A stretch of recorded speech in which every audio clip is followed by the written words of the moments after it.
Isotropy and एनाइसोट्रोपी हो गया था ना। उसके बाद चौथा हेडिंग डालो कूलिंग कर्व।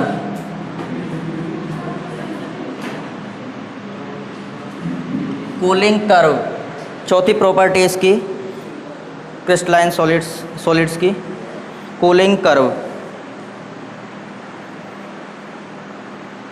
देखो कूलिंग कर्व क्या होगा पहले समझ लो।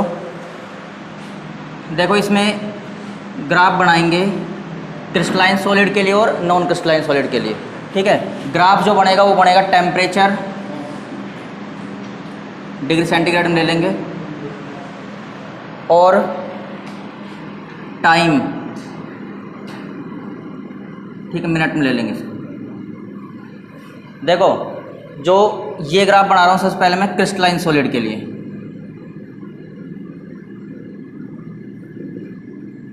देखो क्रिस्टलाइन सॉलिड में क्या होता है, ग्राफ जो होता है वो डिसकंटिन्यूअस बनता है। अभी बता रहा हूँ क्यों बनता है। और अगर ऐसे टेम्परेचर और टाइम के बीच में, क्रिस्टलाइन सॉलिड में तो बनेगा डिसकंटिन्यूअस, इसमें बनता है कंटिन्यूअस।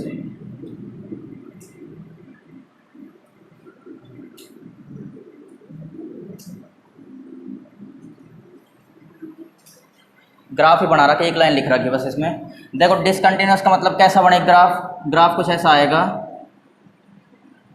अभी बता रहा हूँ आता क्यों। बिल्कुल सीधा ऐसे मत बना देना ऐसे, क्यों। देखो अगर ऐसे बना दोगे तुम तो देखो ये जो ग्राफ, ये लाइन नीचे आ रही है, टेम्परेचर कम हो रहा है मतलब, तो इस पर टाइम का चेंज हो रहा है, टाइम तो नहीं हो रहा ना कुछ भी, क्योंकि ये बिल्कुल सीधा है। मतलब टाइम तो इधर की साइड बढ़ेगा ना, तो यहाँ तो टाइम का कोई फर्क प्रभाव नहीं पड़ रहा, मतलब कोई इफेक्ट नहीं पड़ रहा, तो टाइम भी चेंज होना चाहिए। टाइम तो बढ़ता जाएगा, टाइम थोड़ी टाइम रुक जाएगा कि टाइम, तो थोड़ा सा ऐसे बनाएंगे जैसे टाइम भी चेंज होता जाएगा और टेम्परेचर भी गिरता जाएगा, फिर ऐसे आता जाता है, फिर दोबारा ऐसे कर देंगे, ऐसे आता जाएगा, ठीक है। ये होता है डिसकंटिन्यूअस। और कंटिन्यूअस का मतलब है, अब देखो दोनों को समझ लो होता क्या है। मान लो क्रिस्टलाइन सॉलिड है, कैसे मेल्ट हुए, पूरी तरह पिघले हुए हैं, ठीक है, पूरी तरह पिघले हुए क्या है क्रिस्टलाइन सॉलिड्स है। उनको क्या करेंगे, उनका टेम्परेचर कम करने लगेंगे। जैसे ही टेम्परेचर कम करेंगे तो एक टेम्परेचर पर जाकर क्या हो जाएंगे, मेल्ट होना शुरू हो जाएंगे। मतलब टेम्परेचर कम करना मतलब क्या कर रहे हैं, कूल कर रहे हैं उसको, ठंडा कर रहे हैं, कूलिंग कर्व बना रहे हैं ना, ठंडा कर रहे हैं उसको। तो टेम्परेचर कम करते जाएंगे तो एक ऐसा टेम्परेचर आएगा जिस पर क्या हो जाएगा, वो जमना शुरू हो जाएगा। टेम्परेचर कम करेंगे जमेगा। लिया कैसा है, ध्यान रखना, क्रिस्टलाइन सॉलिड लिया हमने मेल्ट हुआ, मतलब पिघला हुआ लिया है। उसको पिघले हुए को जैसे जैसे टेम्परेचर कम करते जाएंगे तो एक टेम्परेचर पर आकर वो क्या हो जाएगा, जम जाएगा, पूरी तरह जम जाएगा, ठीक है। जमना शुरू होगा, पूरी तरह क्या हो जाएगा, जम जाएगा पूरी तरह। उसके बाद क्या होगा, जब तक पूरी तरह जम नहीं जाता, ध्यान रखना, जब तक पूरी तरह जम नहीं जाता तब तक इसका टेम्परेचर चेंज नहीं होगा। मतलब यहाँ पर टेम्परेचर कांस्टेंट हो जाएगा। जब तक पूरी तरह जम नहीं जाएगा तब तक टेम्परेचर क्या रहेगा, फिक्स रहेगा यहाँ। उसके बाद क्या होगा, उसके बाद टेम्परेचर फिर से तेज़ी से गिरने लगेगा। मतलब ग्राफ ऐसा आता जाता है, इसमें ऐसे आएगा फिर ऐसे आएगा। अब आगे चलेंगे तो ऐसे ही होता जाएगा ये ग्राफ, ठीक है। तो दोबारा समझो इसको, देखो पिघले हुए या मेल्ट हुए क्रिस्टलाइन सॉलिड को क्या करेंगे, कूल करेंगे, ठीक है। पिघले हुए क्रिस्टलाइन सॉलिड क्या करना है, कूल करना है, ठंडा करना है इसको। तो ठंडा करेंगे तो एक ऐसा टेम्परेचर आएगा जिस पर वो जमना शुरू हो जाएगा और तब तक उसी टेम्परेचर पर बना रहेगा, मतलब कांस्टेंट रहेगा टेम्परेचर जब तक वो पूरी तरह नहीं जम जाएगा, ठीक है, पूरी तरह यहाँ पर जम जाएगा। उसके बाद टेम्परेचर फिर से डाउन होना शुरू होगा, फिर ऐसे ये कर्व ऐसे लगातार बढ़ता जाता है। तो कैसा कर्व आ रहा है, एक डिसकंटिन्यूअस कर्व आएगा, ठीक है। दोबारा बताना इसको। उसके बाद देखो इसमें क्या होता है, इसमें ध्यान रखना, टेम्परेचर एक टाइम पर क्या होता है, कांस्टेंट होता है, इसमें कांस्टेंट होता है इसमें। लेकिन इसमें कोई भी ऐसा टेम्परेचर, ऐसा टाइम नहीं आता जिस पर कांस्टेंट टेम्परेचर क्या हो जाए, कांस्टेंट हो जाए। इसमें कांस्टेंट किसी भी टेम्परेचर पर नहीं होगा। देखो इसमें टेम्परेचर किसी भी टाइम पर कांस्टेंट नहीं होगा। इसमें देखो, इसमें जैसे ही ये क्या थे, क्रिस्टलाइन थे, और ये क्या होंगे, नॉन क्रिस्टलाइन होंगे। तो नॉन क्रिस्टलाइन सॉलिड को क्या करना है, हमको मेल्ट करना है। नहीं मेल्टेड है, ये मेल्टेड पहले से है, उसको क्या करना है, कूल करना है, कूलिंग करना है, कूलिंग कर्व बना रहे। तो ये भी पिघले हुए थे, ये भी पिघले हुए लिए हमने, इसको भी ठंडा किया था और इसको भी ठंडा करेंगे। अब इसको ठंडा करेंगे तो कोई भी एक ऐसा टेम्परेचर नहीं आता जिस पर कोई भी एक ऐसा टाइम नहीं आता जहाँ पर टेम्परेचर कांस्टेंट हो जाए। कोई ऐसा टाइम आ रहा है जहाँ पर टेम्परेचर कांस्टेंट हो गया, नहीं आ रहा इसमें। और इसमें देखो ये टाइम आ रहा है, ये इन पर टेम्परेचर क्या हो जाता है, कांस्टेंट हो जाता है। तो इसका कर्व जो आएगा वो बिल्कुल कंटिन्यूस आएगा। दोबारा से देख लो दोनों को, इसके डेफिनेशन है नहीं अपने सिलेबस में, सिर्फ बस ये लिख रखा है, ये डिसकंटिन्यूस होता है वो कंटिन्यूस होता है। क्रिस्टलाइन सॉलिड जो मेल्टेड है उसको कूल करेंगे तो क्या होगा, वो एक फिक्स टेम्परेचर पर आकर मतलब जमना शुरू होगा और फिक्स टेम्परेचर पर रुक जाएगा, तब तक पूरी तरह जम नहीं जाए। उसके बाद टेम्परेचर डाउन होना शुरू होगा, तेज़ी से घटने लगेगा। मतलब इसका कर्व कैसा आता है, डिसकंटिन्यूस आता है। लेकिन इसमें कोई भी ऐसा टेम्परेचर नहीं आता जिस पर, कोई भी ऐसा टाइम नहीं आता जिस पर टेम्परेचर क्या हो जाए, कांस्टेंट हो जाए। मतलब लगातार ये क्या होता जाएगा, कम होता जाएगा टाइम के साथ साथ में। तो ये कैसा बन रहा है, कंटिन्यूस हो रहा है, और ये डिसकंटिन्यूस। बताओ, दोबारा बताना है किसको, आगे सभी समझ में। लिखो लिखो, in crystalline solid, in crystalline solid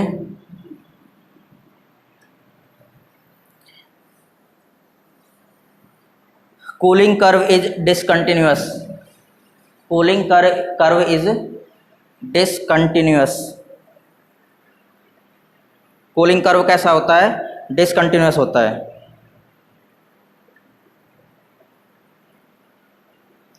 ठीक है, इसी में आगे लिख लो, वाइल फुल स्टॉप लगा के, while in non crystalline solid, while in non crystalline solid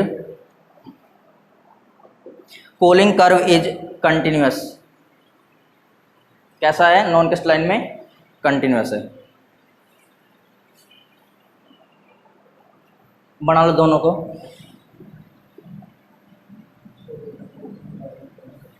दोनों को बना लो इनको। यहाँ लिख लेना क्रिस्टलाइन, यहाँ लिख लेना नॉन क्रिस्टलाइन इसके नीचे।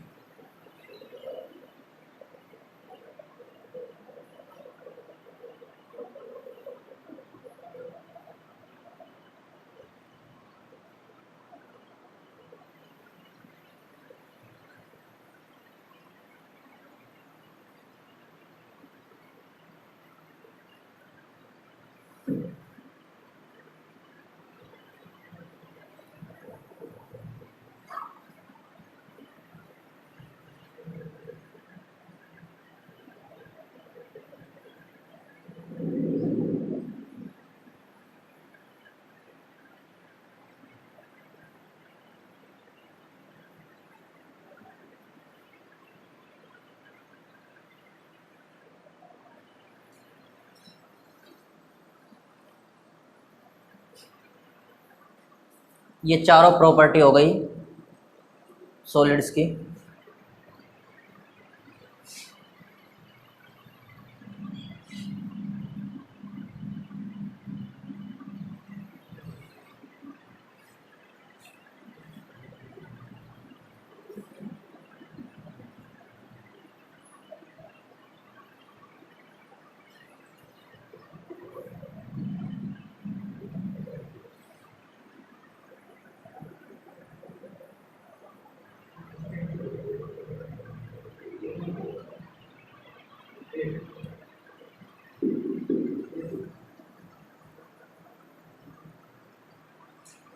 हो गए सभी का, पहला तो हो गया होगा ना।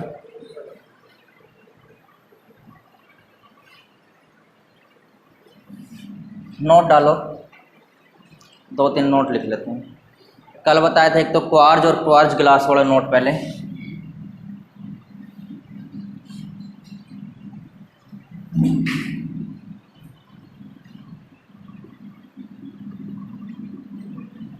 देखो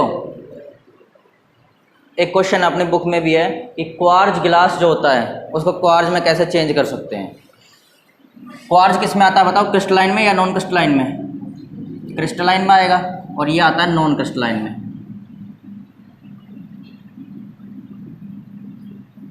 ठीक है, अब देखो क्वार्ज ग्लास को चेंज करना है क्वार्ज में, तो इसके लिए क्या करना पड़ता है, इसके लिए सबसे पहले ये कैसे चेंज होगा, इसके लिए सबसे पहले क्या करेंगे, सबसे पहले क्वार्ज ग्लास को गर्म करेंगे, ठीक है, मतलब मेल्ट करेंगे इसको। उसके बाद क्या करेंगे, मेल्ट करने के बाद तुरंत बाद, मेल्ट करना पहले तो उसके तुरंत बाद क्या करेंगे, उसके तुरंत बाद तेज़ी से रैपिडली इसको क्या कर देंगे, कूल कर देंगे। पहले गर्म करेंगे, धीरे धीरे गर्म होता रहेगा, मेल्ट होता रहेगा, उसके बाद तेज़ी से इसको क्या कर देंगे, ठंडा कर देंगे। गर्म करना है और दूसरा स्टेप लेना, तेज़ी से इसको ठंडा कर देना, कूल कर देना है, तेज़ी से करना है, रैपिडली, ठीक है। तेज़ी से इसको ठंडा कर देंगे तो क्या हो जाएगा, क्वार्ज ग्लास किस में चेंज हो जाएगा, क्वार्ज में, या नॉन क्रिस्टलाइन सॉलिड्स किस में चेंज हो जाएंगे, क्रिस्टलाइन सॉलिड्स में। और इसको बोलते हैं, इसका नाम भी होता है क्रिस्टलाइजेशन, इसको बोलते हैं क्रिस्टलाइजेशन, क्योंकि नॉन क्रिस्टलाइन सॉलिड किस में चेंज हो रहा है, क्रिस्टलाइन में, तो क्या बोलते हैं इसको, क्रिस्टलाइजेशन, ठीक है। तो लिखो इसमें, लिखो quartz is a crystalline solid, quartz is a crystalline solid and quartz glass is a super cold liquid. का नाम सुना है, 11वीं क्लास में भी था, अभी लिखवाऊंगा नोट आगे एक। And quartz glass is a non crystalline, लिख लो सीधा, non crystalline solid and quartz glass is a non crystalline solid, full stop. Quartz can be, full stop करके लिखो इसी में आगे, quartz can be converted into quartz glass, quartz can be converted into quartz glass by, क्या करना है बताओ, पहले क्या करना है, मेल्ट करना है, उसके बाद क्या करना है, तेजी से ठंडा करना है, बाई मेल्टिंग द क्वार्ज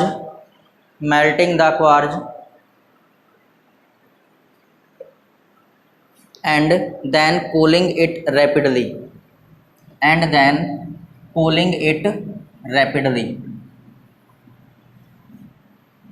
अगला नोट डालो।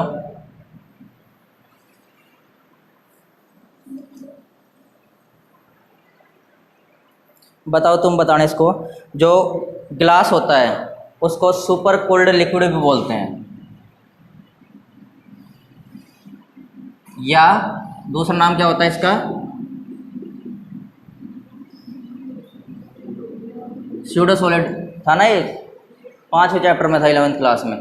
क्वार्ट्ज जो ग्लास होता है उसको सुपर कोल्ड लिक्विड या स्यूडो सॉलिड क्यों बोलते हैं, क्योंकि जो पुरानी इमारतें होती है, मतलब बहुत साल पुराने, मतलब 5, 7, 10 साल पुराने, उसमें जो शीशे लगे होते हैं, ग्लास लगे जो होते हैं, वो क्या होते हैं, हमको दिखते तो नहीं हैं, बहुत धीरे धीरे क्या होते रहते हैं, मेल्ट होते रहते हैं, और नीचे से क्या हो जाते हैं, मोटे हो जाते हैं, और ऊपर से क्या हो जाते हैं, थोड़े से पतले हो जाते हैं, इसलिए दिखते तो है नहीं हमको, इसलिए इसको क्या बोलते हैं, स्यूडो मतलब क्या होता है, स्यूडो मतलब क्या होगा,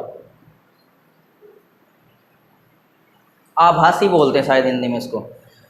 स्यूडो सॉलिड क्या होंगे, जो हमको मतलब पता नहीं चलेगा कि वो उसमें वो बह भी रहा है, कांच ऊपर से नीचे भी जा रहा है, ठीक है, उसका फ्लो का पता नहीं चलेगा, उसी को बोलते हैं स्यूडो, ठीक है। लेकिन वो क्या हो जाते हैं, ऊपर से तो पतले होने लग जाएंगे जो कांच होते हैं खिड़की वगैरह में, और नीचे से क्या हो जाएंगे, थोड़े से मोटे हो जाएंगे, इस कारण इसको सुपर कोल्ड लिक्विड या फिर स्यूडो सॉलिड भी बोलते हैं।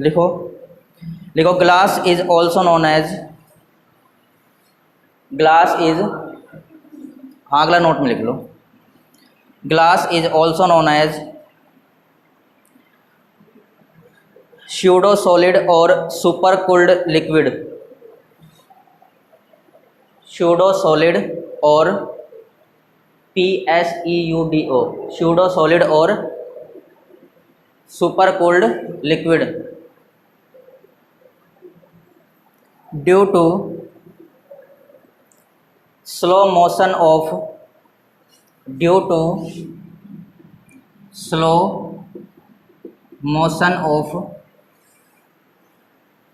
Glass particles, due to slow motion of glass particles.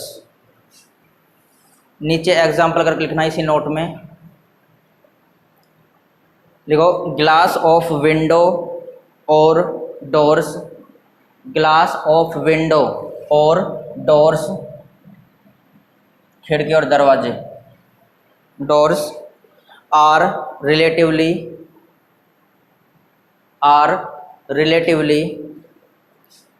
Thicker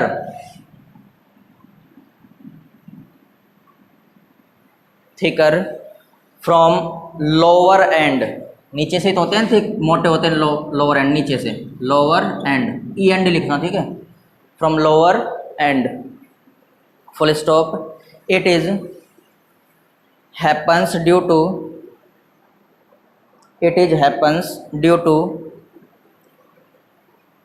slow motion of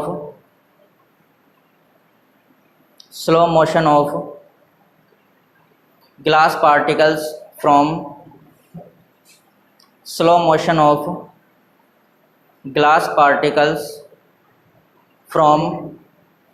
upper end to lower end, E N D लगाना ना। हो गया यहाँ तक? उसके बाद एक नोट और डाल लो, इसमें एक लाइन लिखनी, देखो जो नॉन क्रिस्टलाइन या जो एमोर्फस सिलिकॉन जो होता है, ठीक है, जो नॉन क्रिस्टलाइन या एमोर्फस सिलिकॉन जो होता है उसका यूज किस में करते हैं? उसका यूज, ये एक अच्छा मटेरियल होता है जो सनलाइट को किस में चेंज कर देगा? इलेक्ट्रिसिटी में चेंज कर देगा। तो लिख रहा है एक बुक में कि एमोर्फस सिलिकॉन जो होगा या नॉन क्रिस्टलाइन जो सिलिकॉन होगा वो एक अच्छा फोटोवोल्टेइक मटेरियल होता है, जो क्या करता है, जो सनलाइट को, जो अपने सनलाइट जो आती है उसको किस में चेंज कर देता है? इलेक्ट्रिसिटी में, सिलिकॉन, ठीक है। लिखो इसमें, लिखो एमोर्फस सिलिकॉन इज, इसके बाद अगला टॉपिक है क्लासिफिकेशन करना है, किसके बारे में पढ़ेंगे पूरे चैप्टर में? क्रिस्टलाइन के बारे में। तो क्रिस्टलाइन सॉलिड का क्लासिफिकेशन पढ़ना आप, ठीक है। सॉलिड्स का पढ़ा था पहले दो टाइप, क्रिस्टलाइन और नॉन क्रिस्टलाइन, अब किसका पढ़ना है? क्रिस्टलाइन का क्लासिफिकेशन। तो हेडिंग डालो क्लासिफिकेशन ऑफ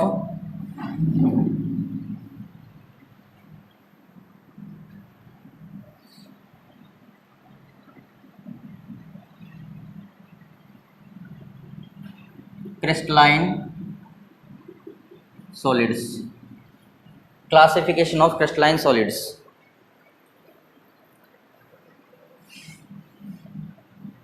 देखो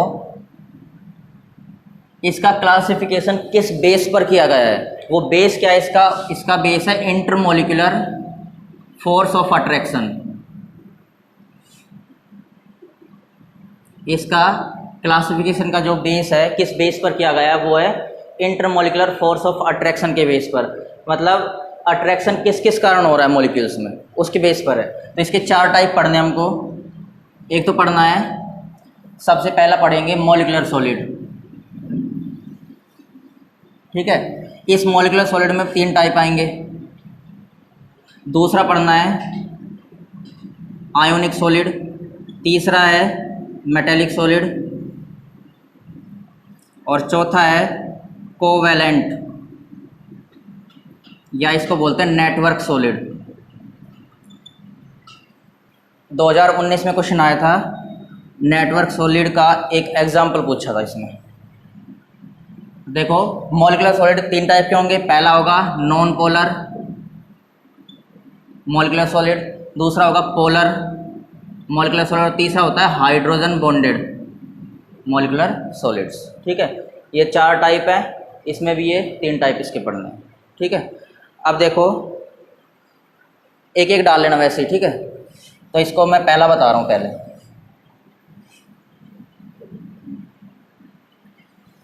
मॉलिक्यूलर सॉलिड,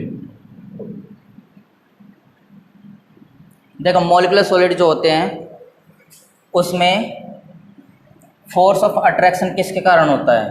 अट्रैक्शन का फोर्स किसके कारण होता है मॉलिक्यूलर सॉलिड्स में? मॉलिक्यूलर सॉलिड्स जैसे एग्जांपल देखो, जैसे CO2 होता है, सॉलिड CO2। सॉलिड CO2 क्या बोलते हैं? ड्राई आइस भी बोलते हैं ना, सॉलिड CO2। इसके अलावा जो भी इनर्ट गैस होती है, helium, neon, argon, krypton, xenon, radon, सारी इसी में आती है। ठीक है, जो भी इनर्ट गैस है वो इसी में ही आएगी। इसके अलावा इसका एग्जांपल आ जाएगा CO2। इसके अलावा आएगा CCl4। CCl4 भी इसी का एग्जांपल आएगा। ठीक है, अब देखो इसके अलावा सॉलिड H2 भी इसी में आएगा, सॉलिड N2 भी इसी में आएगा, O2 भी इसी में आएगा। ठीक है, देखो अब इसमें अट्रैक्शन किस कारण होगा? इसमें अट्रैक्शन होता है डाइपोल डाइपोल इंटरेक्शन होता है इसमें जो जैसे मान लो CO2 का लेंगे तो CO2 जो होता है, ये तुमने पढ़ा भी होगा, CO2 की जो मॉलिक्यूल्स है, CO2 जो है, इसमें क्या होता है, इसमें डाइपोल बनता है। क्योंकि कार्बन और ऑक्सीजन की इलेक्ट्रोनेगेटिविटी का डिफरेंस होगा, तो एक कार्बन पर क्या आता है प्लस चार्ज और ऑक्सीजन पर क्या आता है माइनस चार्ज आएगा। तो इनमें डाइपोल डाइपोल इंटरेक्शन होगा। ये डाइपोल परमानेंट भी हो सकता है या फिर टेम्परेरी भी हो सकता है। फिक्स मतलब रह भी सकता है परमानेंट, या फिर अलग भी हो सकता है मतलब टेम्परेरी भी हो सकता है। तो इनके बीच में जो अट्रैक्शन होता है प्लस वाला माइनस से करेगा, डाइपोल डाइपोल इंटरेक्शन। ये डाइपोल तुमने पढ़े तो होंगे, 5 चैप्टर में आए थे। डाइपोल डाइपोल इंटरेक्शन के कारण इसमें क्या होगा, अट्रैक्शन होता है पहले में। ठीक है, डाइपोल डाइपोल इंटरेक्शन होता है और इनमें जनरली टेम्परेरी होता है। और इसमें जो वान der Waals force of attraction भी लगते हैं, van der Waals force of attraction. Van der Waals force कैसे होते हैं, वीक होते हैं। ठीक है, तो वान der Waals force of attraction लगते हैं और डाइपोल डाइपोल के कारण क्या होता है, इनमें अट्रैक्शन होता है इनमें। ठीक है, और इसके अलावा इसके 3 टाइप पढ़ने हैं ना, तो ये पहला टाइप बता रहा हूँ मैं। पहला टाइप कौन सा था, नॉन पोलर वाला, देख लो नॉन पोलर है ये। ठीक है, नॉन पोलर मॉलिक्यूलर सॉलिड। इसके अलावा इसमें होता है ये जो इलेक्ट्रिसिटी के क्या होते हैं, इंसुलेटर, और क्या होते हैं सॉफ्ट, सॉफ्ट होते हैं। और इलेक्ट्रिसिटी के क्या होंगे, इंसुलेटर, मतलब क्या होंगे, इलेक्ट्रिसिटी इनमें से पास नहीं हो सकती। ठीक है, इसके अलावा इसमें आएगा कि अगर ये रूम टेम्परेचर पर रखे हैं, सॉलिड रूम टेम्परेचर पर अगर रखे हुए हैं तो ये या तो गैस में होंगे या फिर कौन से स्टेट में होंगे, लिक्विड स्टेट में होंगे। लेकिन जैसे ही रूम टेम्परेचर से कम टेम्परेचर किया, ठीक है, रूम टेम्परेचर से क्या कर रहे हैं, बिलो कम कर रहे हैं टेम्परेचर, तो रूम टेम्परेचर से अगर कम टेम्परेचर करेंगे किस में चेंज हो जाएंगे, सॉलिड में चेंज हो जाएंगे। तो इसकी प्रॉपर्टी है नॉन पोलर की सारी। ठीक है, एग्जाम्पल ये आ जाएंगे, dipole dipole one der Waals force of attraction होता है इसमें, सॉफ्ट इंसुलेटर होते हैं, रूम टेम्परेचर पर गैस या लिक्विड में होंगे, और रूम टेम्परेचर से अगर कम टेम्परेचर करेंगे, अगर कम टेम्परेचर करेंगे किस में चेंज हो जाएंगे, सॉलिड में चेंज हो जाएंगे। ठीक है, देखो 3 टाइप पढ़ने हैं इसके, तीनों टाइप में ये तो आएंगे ही आएंगे। सॉफ्ट इंसुलेटर अगले में भी आएगा, ये भी अगले में आएगा। ठीक है, बस डिफरेंस है एग्जाम्पल का और अट्रैक्शन किस कारण हो रहा है। अगले में भी अट्रैक्शन डाइपोल ही आएगा, लेकिन तीसरे में आएगा जो हाइड्रोजन बॉन्डेड पड़ा है उसमें हाइड्रोजन बॉन्डिंग होगी, बस इतना डिफरेंस है। ये तो आएंगे ही तीनों में। ठीक है, पोलर,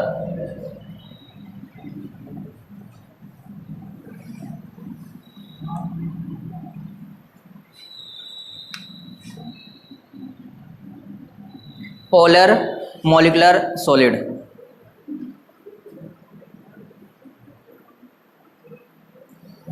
देखो इसमें क्या होंगे, इसमें मॉलिक्यूल्स पर क्या होगा, कुछ ना कुछ डाइपोल होगा, डाइपोल के कारण अट्रैक्शन होगा। लेकिन ये हो सकता है इसमें परमानेंट डाइपोल बन जाए। जैसे एग्जांपल देखो, जैसे HCl जो होती है, HCl में क्या होगा, परमानेंट डाइपोल बनेगा, ये प्लस आएगा और ये माइनस आएगा। ठीक है, ऐसे ही SO2 में परमानेंट क्यों है, SO2 में दोनों तरफ सेम एटम है, मतलब इसके चारों सेम एटम, फिर भी परमानेंट इसमें डाइपोल क्यों बनता है, डाइपोल मोमेंट 0 क्यों नहीं होगा इसका, क्योंकि SO2 में क्या होता है, एक लोन पेयर भी तो होगा इसके पास में, 6 इलेक्ट्रॉन होते हैं वैलेंस सेल में, तो 1 2 3 4 5 6, तो इसके पास एक लोन पेयर होता है, इस कारण इसमें भी कुछ ना कुछ डाइपोल बनेगा। इसके अलावा HCl SO2, इसके अलावा जो क्लोरोफॉर्म होता है, क्लोरोफॉर्म का फॉर्मूला क्या है, CH Cl3। इसमें देखो एक तो हाइड्रोजन आ गया और 3 क्लोरीन आ गए, तो इसमें भी 0 नहीं होगा। ठीक है। अगर सेम होते चारों, जैसे CCl4 था, चारों सेम थे क्लोरीन, तो उसमें जीरो था, लेकिन इसमें जीरो नहीं रहेगा। ठीक है, तो इसमें डाइपोल ही बनेगा, परमानेंट डाइपोल बन जाएगा। इसके अलावा वही पॉइंट लिखने हमको कि ये क्या होता है, सॉफ्ट होता है, इंसुलेटर होता है। ठीक है, आगे देखो, रूम टेम्परेचर पर किसकी तरह बिहेव करेगा, रूम टेम्परेचर पर ये बिहेव करता है गैस या लिक्विड की तरह। और जैसे ये टेम्परेचर कम करेंगे, बिलो रूम टेम्परेचर, ये सॉलिड की तरह बिहेव करने लग जाएगा।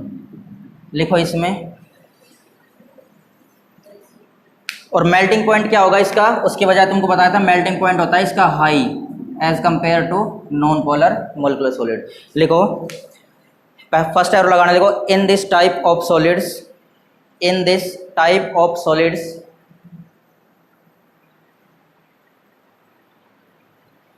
in this type of solids, comma, polar molecules are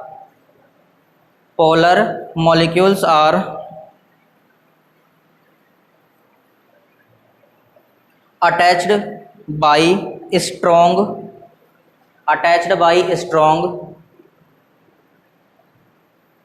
dipole attraction force, strong dipole attraction force।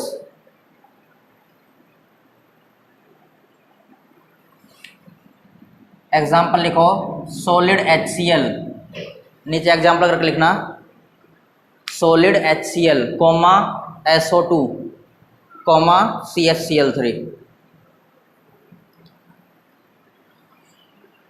हो गए। अगला एरो लगाओ फिर।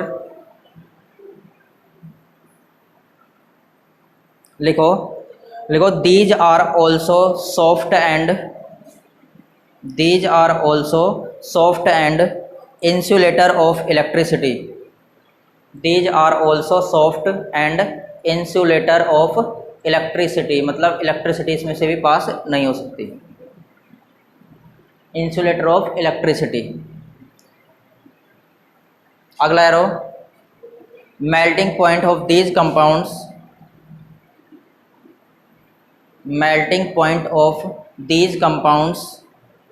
is high, melting point of these compounds is high।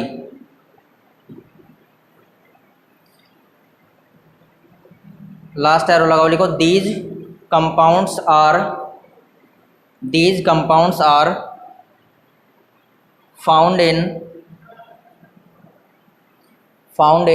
gas or liquid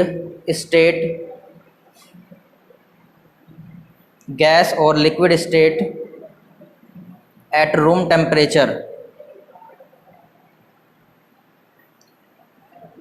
and below room temperature, these can convert into solid state, and below room temperature, time कितना हो गया, below room temperature, लिखो, and below room temperature these can convert into solid state।